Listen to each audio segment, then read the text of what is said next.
তারেক রহমান সাহেবের বিবিসির সাক্ষাৎ অনুযায়ী উনি বলেছেন, যিনি জনগণের সাথে আজ ছিলেন এবং আছেন ও যার বিরুদ্ধে মামলা আছে এবং যিনি জেল খেটেছেন, এই গুণাগুণ না থাকলে উনি কাউকে মনোনয়ন দেবেন না। আমার মনে হয় ওনার গুণাগুণ আছেন। উনি দলের বিরুদ্ধে মামলা করেছেন, এটা ওনার একটি গুণাগুণ। আমার মনে হয় 2018 সালে নতুন তফসিল এসটি ইমাম কর্তৃক ঘোষণা করেছেন, এটা ওনার গুণাগুণ।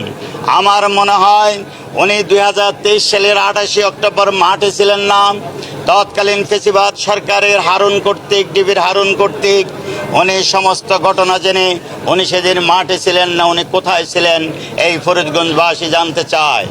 আমিও তারেক রহমান সাহেবের কাছে 100% আশাবাদী ছিলাম। ওনার নির্দেশনা অনুযায়ী আমি মনোনয়ন পাব, না পেয়ে আমি দুঃখিত এবং আমি আসলে বিস্মিত। তবে আমি জনাব তারেক রহমান সাহেবের কাছে জানতে চাই, উনি যেভাবেই জনাব হারুন সাহেব এমপি হয়েছেন, উনি তো এমপি হয়েছেন, ওনার আর এমপি হওয়ার প্রয়োজন নেই। সেই এমপি হওয়ার পর যেই মিথ্যা তত্ত্ব দিয়ে এমপি হয়েছেন, সেই মামলায় উনি 3 দিন জেল খেটেছেন এবং সেটা এখনও ওনার হাইকোর্টে স্টে অবস্থায় আছেন। তাই আমি অসুস্থ লোক,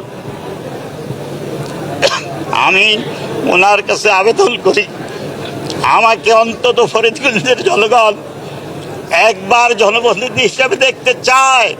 তাই ফরিদগঞ্জের জনগণের জনজোরে ভিত্তিতে জনাব তারেক রহমান সাহেব যেন আমাকে একবার সুযোগ দেয়।